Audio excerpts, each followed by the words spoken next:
It's time for you to relax. So make yourself comfortable, however that looks for you. And if you would like to, gently close your eyes. I'm speaking to you today about healing the silent disconnection of family you've always felt but never named. And I'm going to speak to you today in a way that's designed to nourish the unconscious part of your mind, the part of you that doesn't need to think in words, the part that knows how to heal, how to let go, how to grow. The part where change begins, not through force, but through understanding. You're gaining wisdom whilst you rest. If at any point you're distracted by sounds, thoughts, sensations, there's no need to resist. Simply notice it and let it go. Allow yourself to return again to this moment, softly, easily, calmly. You can relax just as you do in those quiet moments before sleep, or when your mind drifts off in a daydream, like lying on a boat floating down a slow river beneath a warm sky, like those moments in meditation or in the depth of a gentle hypnosis. That's where we're going today. You've already been there before. Now you'll return with more purpose. And as we journey through this session together, I'll guide you with words. But the real work, the deep, quiet shifts, will happen in you, silently, naturally. At the end, you'll know this session is complete because you'll hear a song. The song reflects the journey we've taken together. You're welcome to stay and listen. And when the music ends, that will be your signal to open your eyes, to return, to re-enter your world, gently renewed and wiser. But for now, relax. Relax. Relax. There's a moment, maybe it's small, maybe it's repeated, when you realize you're physically present but emotionally omitted. You're sitting at the family dinner table, maybe smiling politely, maybe nursing a drink you didn't want, while everyone else is laughing at something you weren't there for. You weren't invited, you weren't asked, you were expected. And now you're just pretending to understand. Keep listening to me, because the silent disconnection of family you've always felt but never named isn't about explosive betrayals. It's about the quiet, slow drip erasure of feeling known by the people who should know you best. It's in the jokes you don't get, because they happened without you, in the stories retold about weekends you weren't part of, in the way they talk around you. Maybe it's that somehow everyone found each other again, except you. And when you hear about it, it's casual, almost careless. The disconnection doesn't scream, it shrugs. But the echo it leaves behind is deafening. You realize they've built a life you're not really inside of. And the real punch is this: they didn't even notice you were missing. This isn't about being forgotten. It's about being edited out. It's about realizing the version of you that shows up for family is already diluted. You play along with interests you don't share. You sit in rooms that make your skin crawl.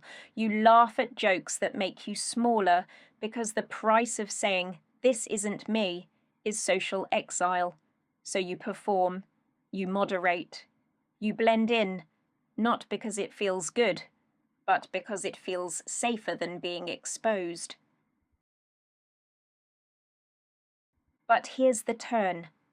What if the tension you feel isn't proof that something's wrong with you, but evidence that something about you survived?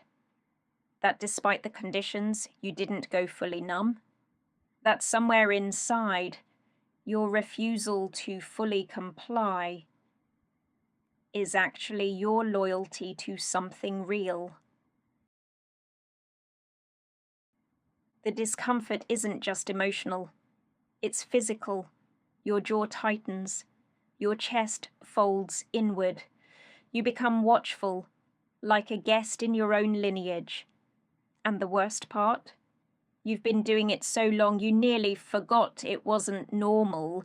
How many rooms have you entered like that, silently auditioning for belonging you already earned by birth? And still, you showed up.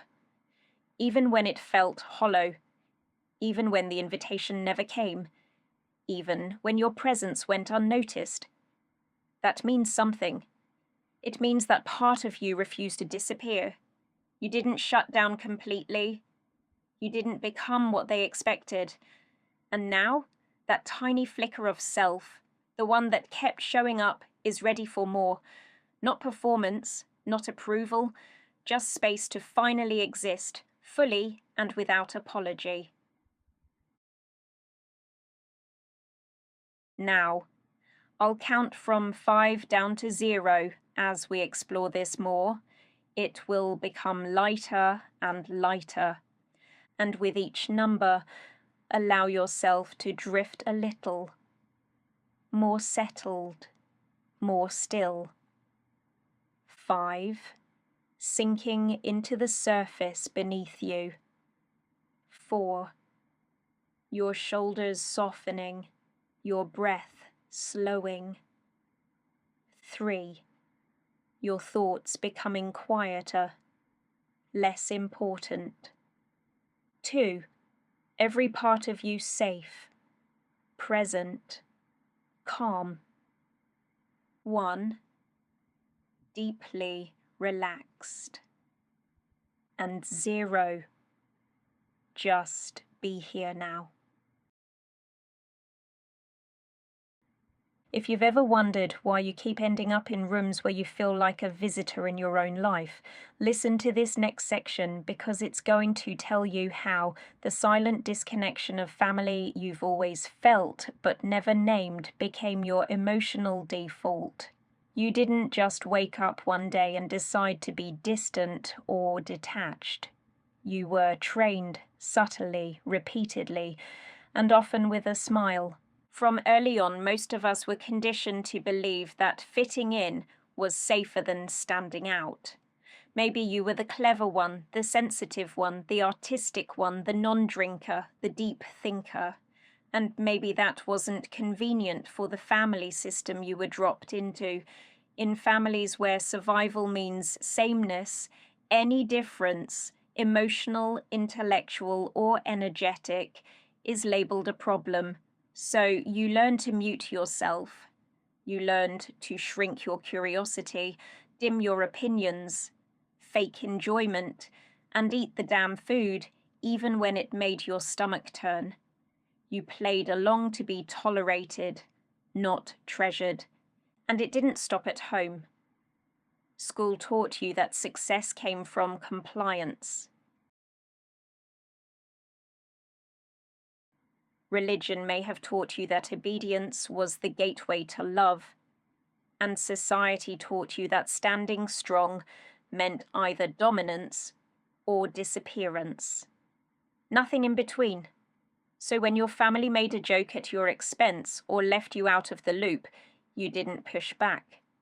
You internalized. You performed harder. You started confusing acceptance with affection. That feeling of being the outsider, it wasn't just emotional, it was architectural. You were taught to build your self-worth on other people's comfort, and the more you succeeded at it, the more invisible you became. Here's the reframe. What you thought was you being difficult, aloof, or cold was actually you protecting the last thread of self that hadn't been compromised yet. You weren't distant. You were intact.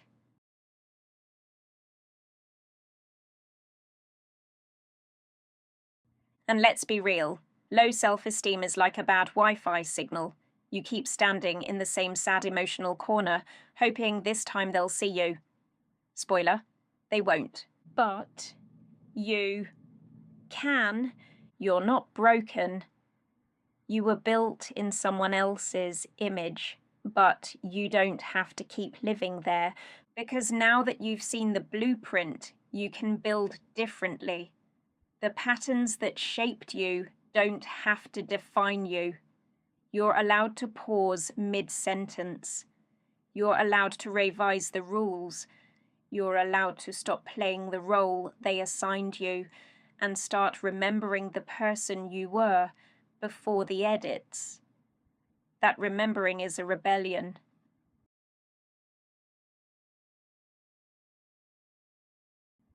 And it starts here. Now relax and go even deeper. Deeper with every exhalation. Feeling the weight of your body, the pull of gravity, the way your muscles let go without needing permission. Your shoulders, your jaw, your stomach, all soft, easy, slow. There's nothing to hold now, so just drop.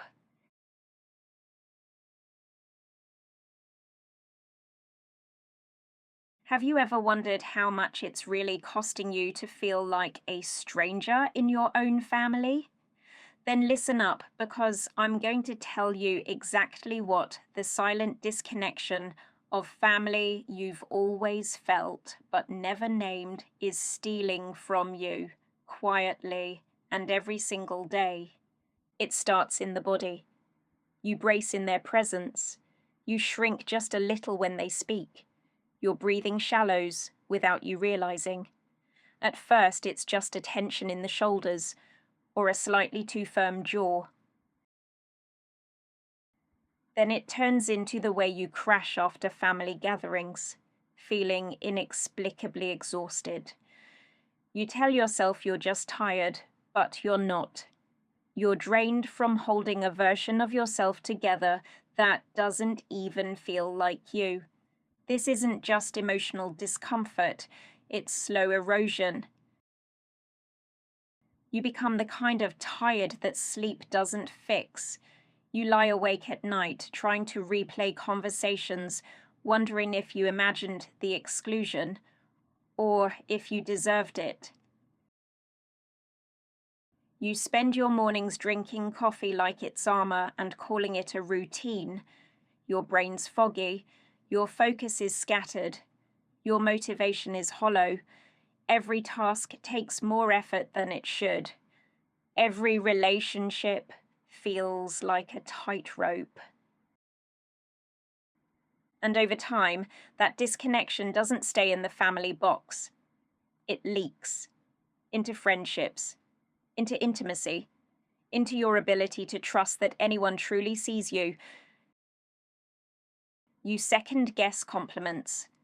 You question invitations. You anticipate abandonment before you even arrive. Your nervous system becomes a PA system, running loops of internal dialogue that sound like, "Why am I always on the outside?" Or worse, "Maybe I'm just hard to love." You tell yourself you're resilient, but your resilience is just high-functioning self-abandonment. You're so good at pretending it doesn't hurt, you've started confusing numbness with strength.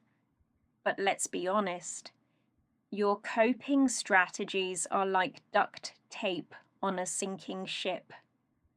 Loud, messy, and increasingly wet. This isn't about family anymore. It's about who you're becoming because of what you're still tolerating. So let me ask you something you've been avoiding.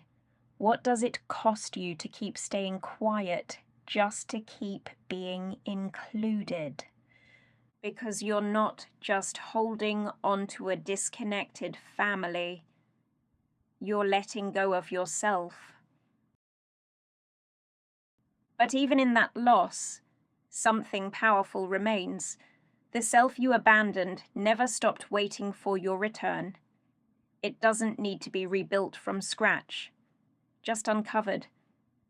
You haven't lost your sensitivity, your perception, your loyalty. You've just misused them. And now, you're starting to use them for you. That's not selfish.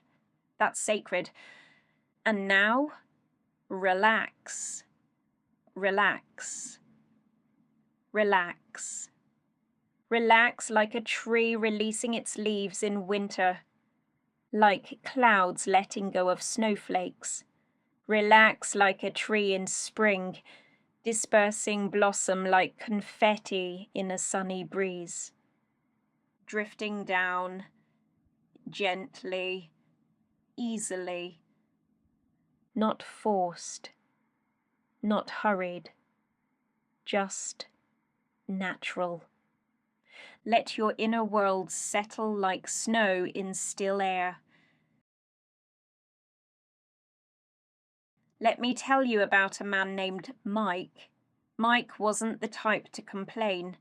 Most people would describe him as dependable, kind, maybe a bit quiet. A guy who turned up on time, did what he said he would, and didn't make a fuss.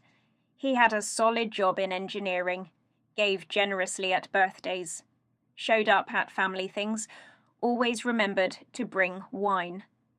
On the surface, he was woven in. No one would say he was on the outside.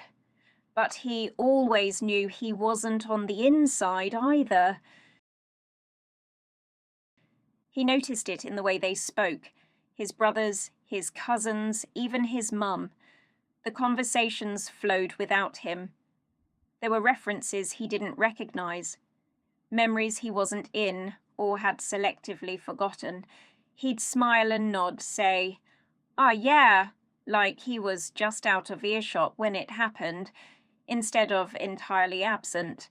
At first he thought he was imagining it. Then he thought maybe it was his fault for not being more involved. Eventually, he stopped thinking about it altogether, at least out loud. One day they all went for dinner without inviting him.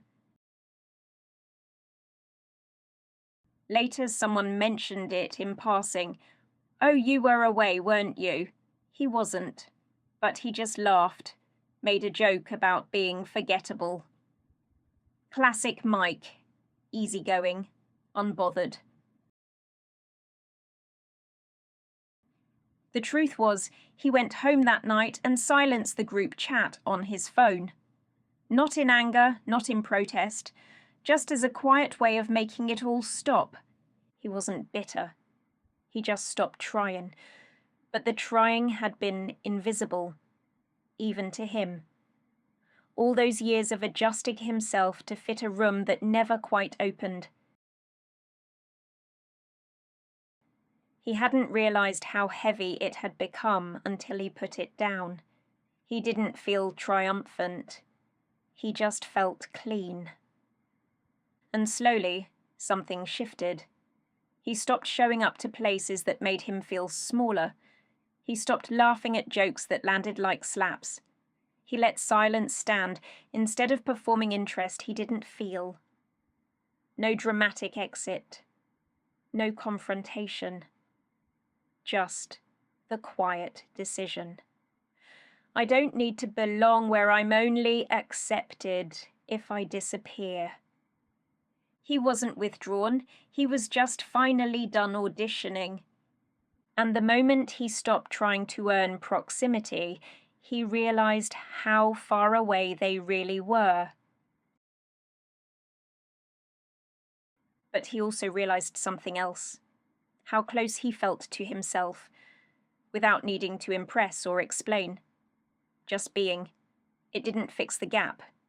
It didn't change them, but it brought him home to himself. And in that stillness, a quiet kind of dignity returned.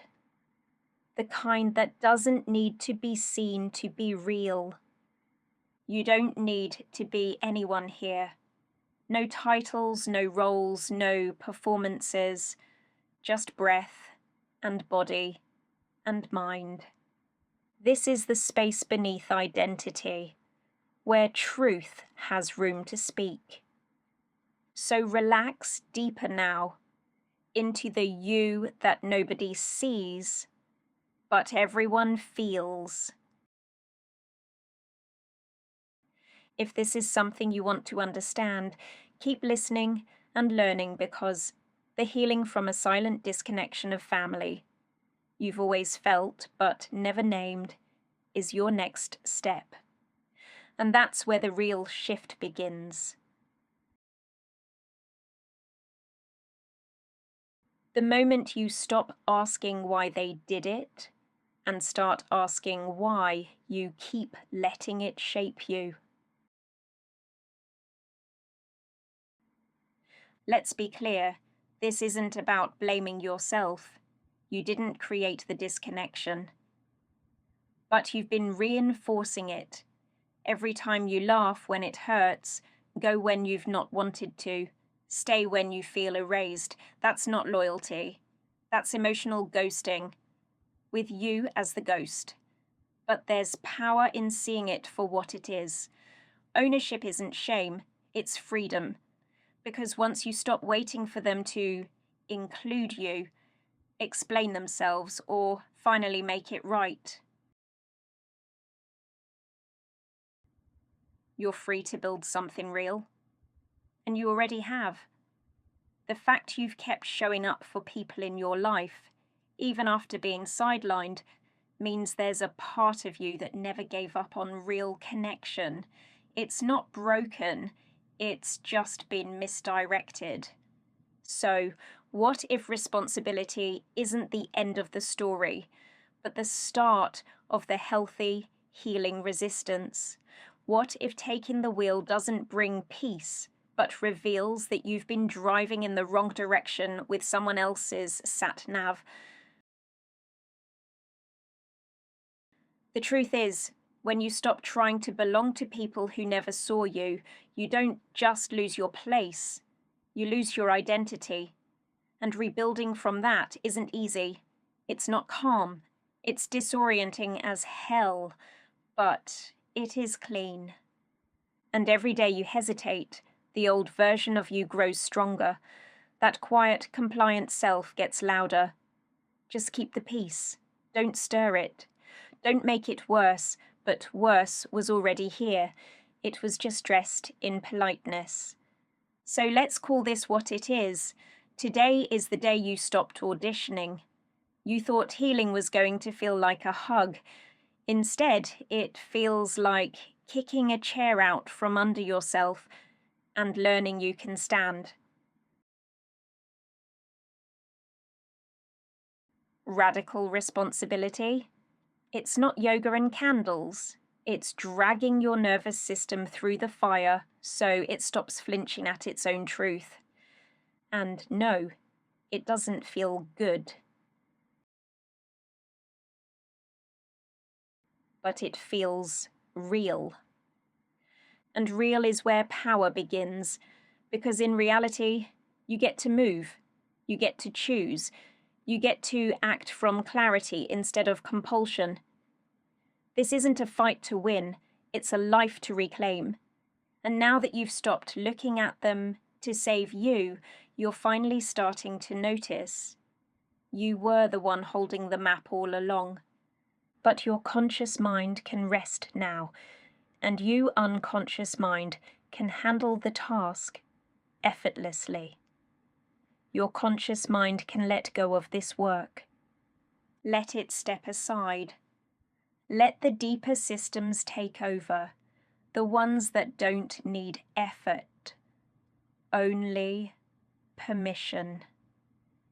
Each breath recalibrates. Each moment is a soft reset.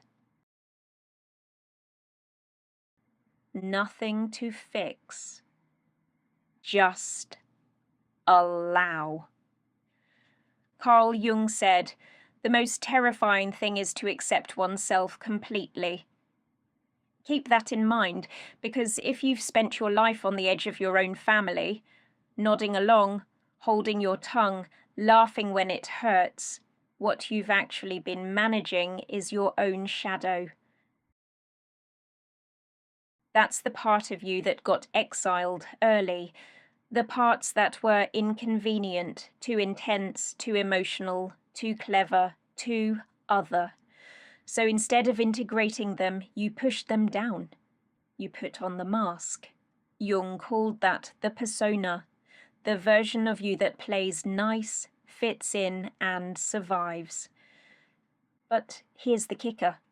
The shadow doesn't disappear. It waits. And while you're playing the family peacekeeper, your unintegrated self is seething underground, lonely, bitter, and dangerously underestimated. You might think you're calm, balanced, rational, but inside, your nervous system is watching everyone like a threat. Why? Because it learned early that visibility equals punishment. And the brain adapts. Rejection gets mapped like physical danger. The prefrontal cortex dims, your threat system lights up, and suddenly the dinner table feels like a war zone with hors d'oeuvres. You weren't overreacting. You were protecting a version of you that hadn't been allowed to exist. You thought you were being agreeable, but your nervous system was rehearsing invisibility like it was a survival sport. And every time you tried to just be yourself, it backfired. Not because you were doing it wrong, but because you were doing it alone. You didn't need confidence, you needed co-regulation. You needed someone safe enough to show you that being seen didn't mean being punished. This is why your growth has felt stalled. You didn't fail. You just learned to anticipate rejection faster than love could land. And here's the blind spot. You weren't scared of being misunderstood. You were terrified of being known. So let me reveal this. You thought this was just your personality. But what if the version of you that feels disconnected was custom built for acceptance and never upgraded for truth? Because if you were trained to hide, then maybe disconnection isn't your dysfunction. Maybe it's your design. You were designed for better things, and now it's time to start embracing them. Because designs can evolve, brains can rewire, patterns can soften. What was once a strategy for survival can now become a practice of sovereignty. And you're already doing it. By naming what was unnamed, seeing what was unconscious, and staying present through the discomfort.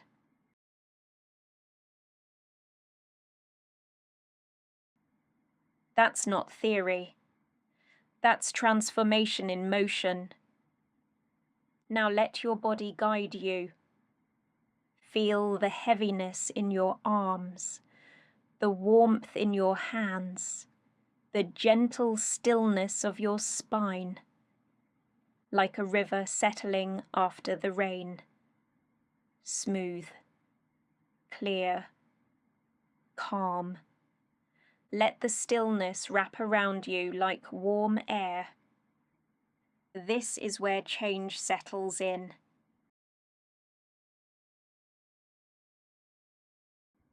You'll want to know what happens next because healing from the silent disconnection of family you've always felt but never named doesn't end with insight.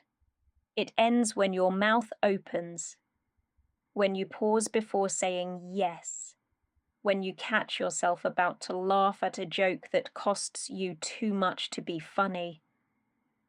That's when you know something's shifting. Not in theory, but in you. At first it's awkward. You hesitate longer before replying. You say no and your voice wobbles. You let the silence stretch instead of filling it with performance. And maybe for the first time in years, you leave a family gathering without that exhausted hangover feeling in your bones because you didn't stay long enough to betray yourself into hoping you might belong. And then it happens. Someone calls you distant or difficult or says you've changed. You're standing in your truth, and instead of clapping, they question your character. Maybe it's your partner who rolls their eyes. Maybe your mum makes a cutting comment over the roast dinner. You feel it rise, the old urge to shrink, apologize, explain, soften, twist yourself back into something digestible. But this time, you don't. You breathe. You sit in the sting. And you don't abandon yourself. Not again. That's not pride. That's integrity. Because you finally see it. The system was never neutral. You thought the goal was to be close, but the real rule was to be quiet. And every time you got praise for being easygoing, what they really meant was, thanks for not being a problem.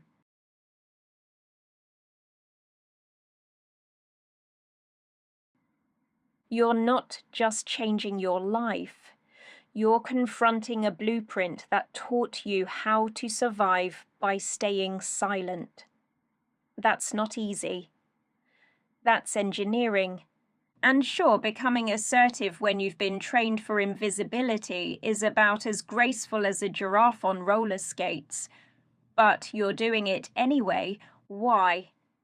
Because now, every time you show up as the real you, someone fake has to leave the room. You've come this far. But there's still one question hanging in the air, the one you've avoided asking out loud.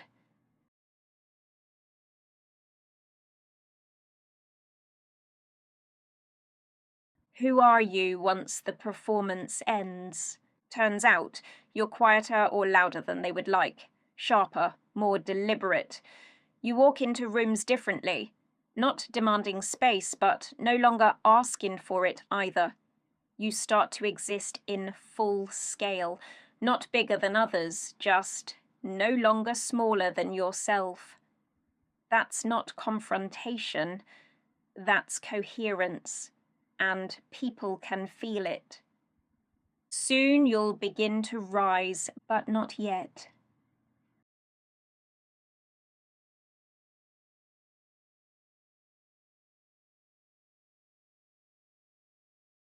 For now, take the time to absorb, reflect. Allow the parts of you that have shifted to settle into place. Not everything needs to be understood. Some things just need to be felt.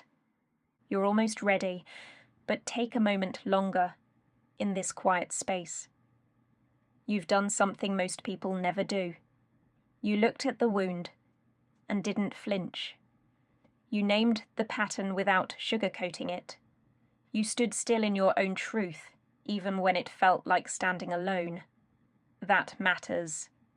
Not in a self-help cliché kind of way, but in a biological, nervous system reset kind of way, because this is the moment where your body starts to realize the threat is over. You might not notice it all at once. You might just breathe deeper without meaning to. You might laugh and feel like it actually landed in your chest. You might sit in a room with someone who used to make you feel small and notice you don't need to shrink. It's subtle, but it's real. Keep listening to me because this is where your weight starts to lift. Not because the world got easier, but because you stopped carrying what wasn't yours. This is integration. It's when the insight moves from concept to chemistry. When your nervous system lets out a breath it's been holding for 20 years. When you look in the mirror and, for once, don't see someone failing to belong, but someone finally choosing not to fake it. That's not ego. That's alignment. That's self-respect showing up without having to prove itself.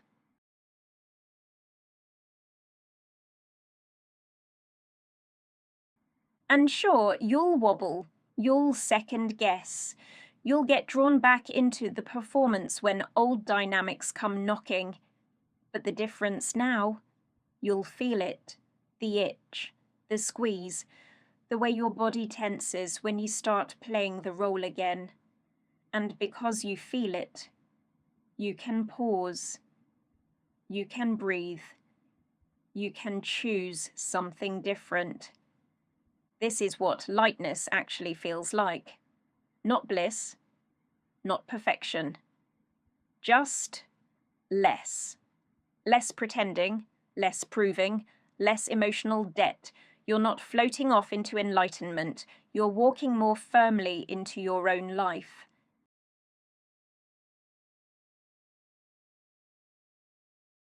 And if it feels like there's more space inside you now, it's because the performance finally shut up. The strength part, that's next. Strength isn't loud. It isn't fists or shouting or proving. Real strength is the moment you stay calm when everything in you wants to explain. It's choosing not to rise to the bait. Not because you're weak, but because peace is expensive. And you've finally realized not everyone deserves a piece of yours.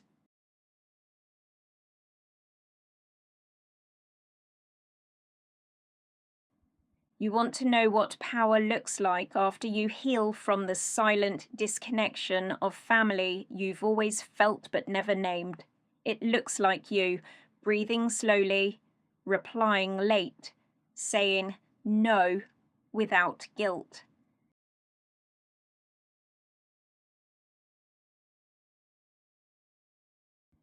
It's when your boundaries stop sounding like apologies and start sounding like facts, and you don't over-explain anymore because there's no court to convince. You don't have to feel strong to be strong. Some days you'll feel shaky. Some days you'll replay the conversation 5 times before bed. That's fine. That's real. The strength isn't in perfection. It's in repetition. You hold the line again, and again, and again, until one day it doesn't feel like holding the line anymore. It just feels like you. Your strength might not be rewarded. It might not get applause. In fact, some people will hate it, because when you stop performing, they lose the script. When you stop softening your truth, they lose their comfort. Good. Let them. You were never meant to be digestible. You were meant to be whole. And the beautiful thing is, strength isn't something you chase. It's something you remember. Every time you told the truth, even when your voice shook. Every time you stayed when it was hard and walked away when it was harder.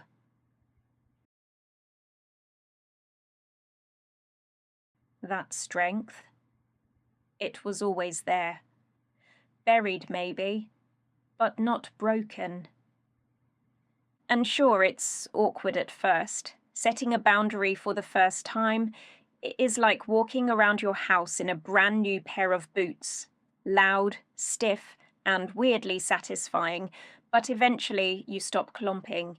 You start walking, Then striding. This is the part where you become someone who can trust their own spine. You've carried the ache for years. The half smile at dinners where you didn't feel seen. The polite laugh when you were the punchline. The guilt when you didn't show up. And the emptiness when you did.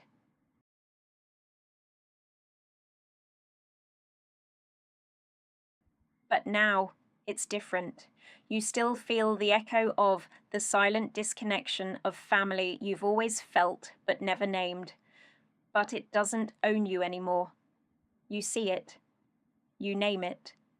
And more importantly, you've stopped bending to fit it. You are healing every day in every way. You're not trying to fix your family. You're retraining your responses. That is the solution. It's not about getting them to understand. It's about teaching yourself not to flinch when they don't. This next stage is slow and unglamorous. It's made up of micro movements. The pause before you say yes. The breath before you explain yourself.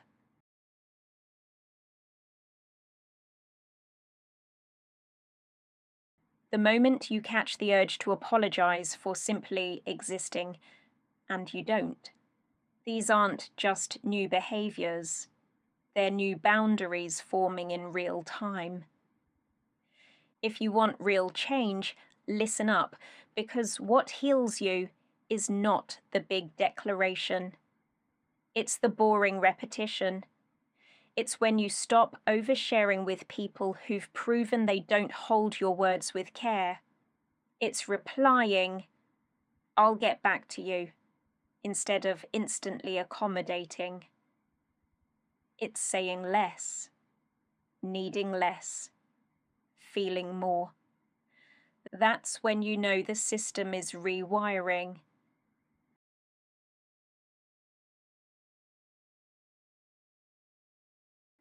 And here's what people don't talk about. Healing makes you quieter, not passive, just less available for nonsense. You'll be more selective, more still. And some people will say you've changed. Let them. That's how you know it's working. Here's the secret weapon. You don't need them to get it.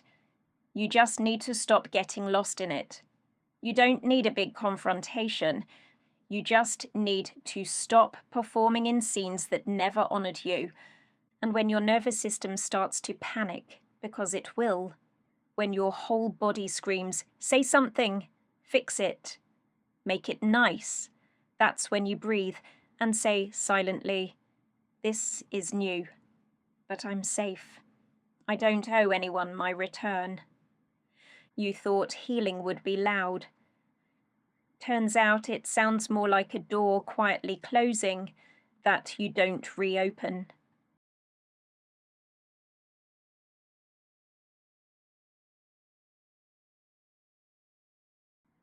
So here's the truth.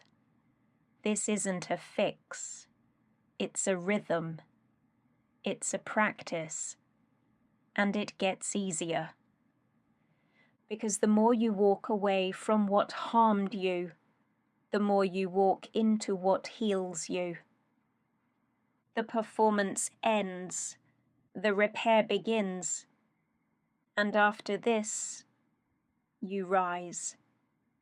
Keep listening to your own voice, because it's quieter, wiser, and more honest than the ones you used to contort yourself for. You're not loud, but you're certain. You don't need to prove your worth. You've outgrown the rooms that only loved you when you were performing.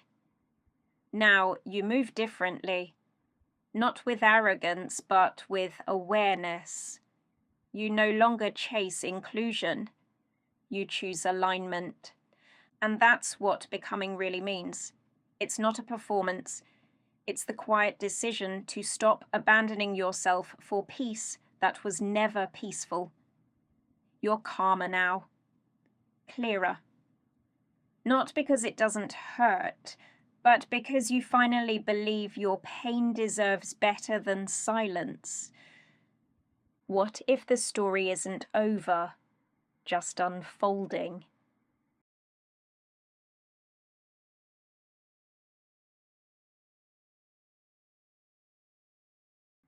Who would you be without the shame? Say it with me in the comments. I choose truth over tolerance. I choose my voice over their approval. Next time, we'll go deeper. You've learned how to stop shrinking. But what happens when the people who once ignored you suddenly want you back? That's where it gets messy. You don't need another pop psych reel, another podcast, another 5-step fix. You found something real. If you're still hearing me, you're one of us. The ones who think deeply, speak carefully, and refuse to rot quietly in fake families or dead-end dynamics. You've found your corner of the internet where honesty isn't punished, it's weaponized. And this space, it's yours now. Use it. Show up. Don't disappear. I've been in the room with the broken ones. I've trained the practitioners, built the frameworks, sat across from the silence and heard what goes unsaid. I'm not just a voice, I'm a therapist, a coach, a master trainer in psychology, NLP, DBT, and hypnotherapy. You can trust me with this, because I've lived it, and I see you. So now the work is this, to keep walking like you've already arrived. Not perfect, not fully healed, but healing in progress. But no longer trying to prove your pain to people who refuse to witness it. You've got your voice back. Now comes the practice of using it for peace, not permission. You're lighter now, not because the past disappeared, but because it doesn't live on your back anymore. It lives behind you, quiet, settled, neutral.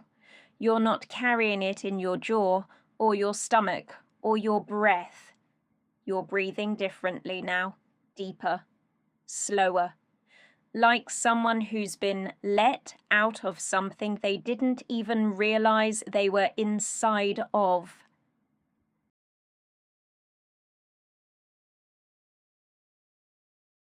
And the space that's been created, it's yours.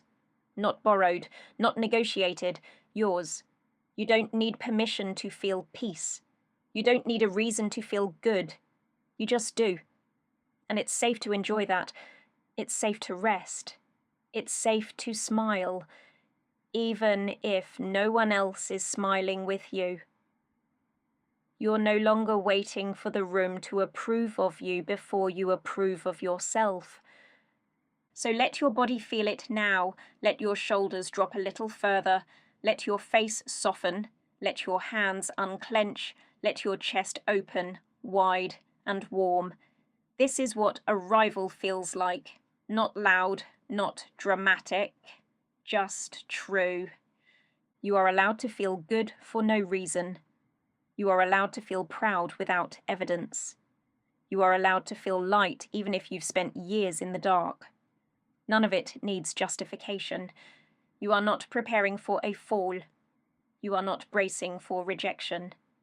You are not tensing for the next comment, the next silence, the next test. That cycle is over.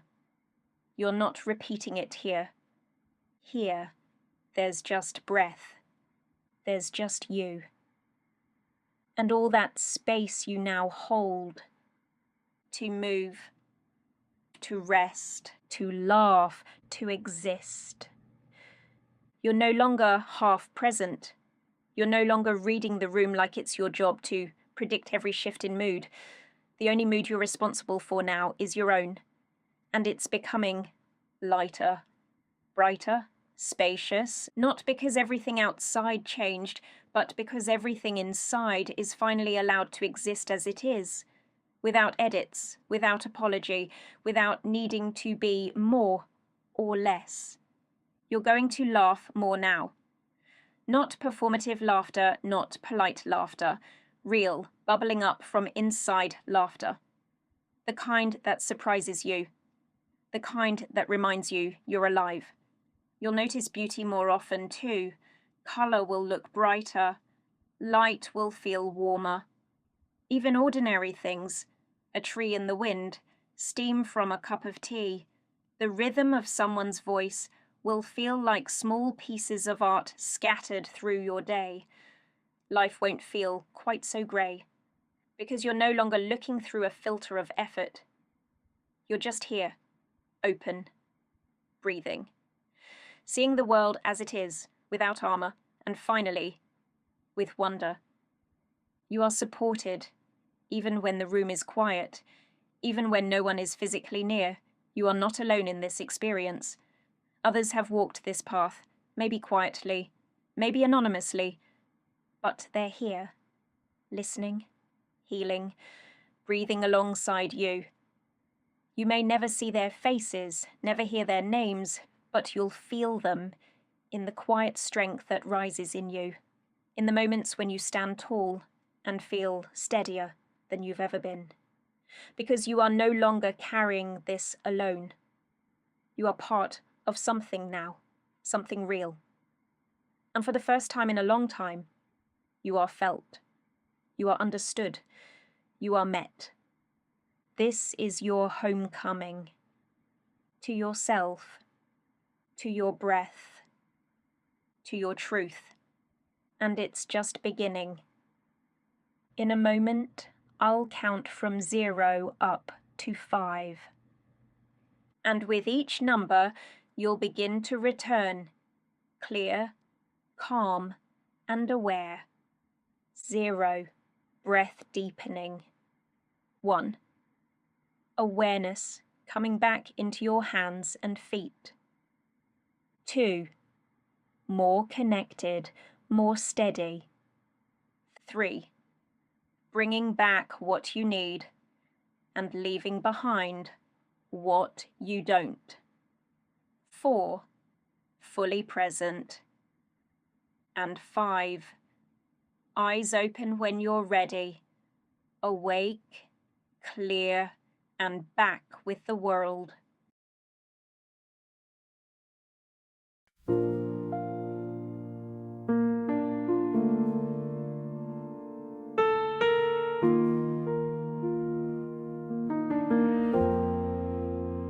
You used to smile when it hurt to speak, play the peacekeeper, soft and meek, laughed along just to belong. Even when the jokes felt wrong, you stood in rooms that never saw the cost of silence, the quiet law. But now you breathe deeper than before. You don't explain, not anymore.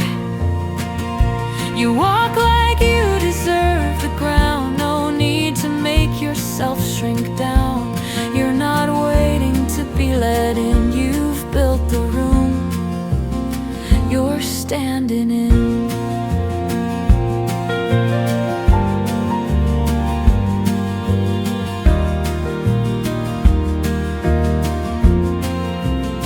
You saw the blueprint, you named the game, stopped wearing guilt like it was shame. They called it love, but not by name. You gave it truth and burned the frame. You're not the one who disappeared. You're the voice they always feared. But now you breathe deeper than before. You don't explain, not anymore.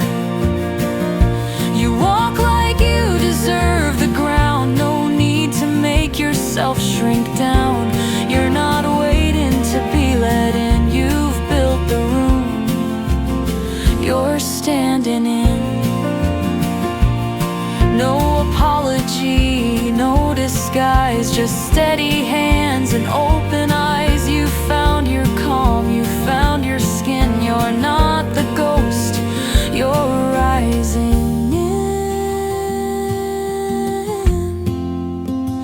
And now you breathe freer than the sky. No more auditions, no more why. You laugh for real, you dance alone. You came back softer, came back grown. You're not hiding to fit in, you fill the room. You stopped shrinking in.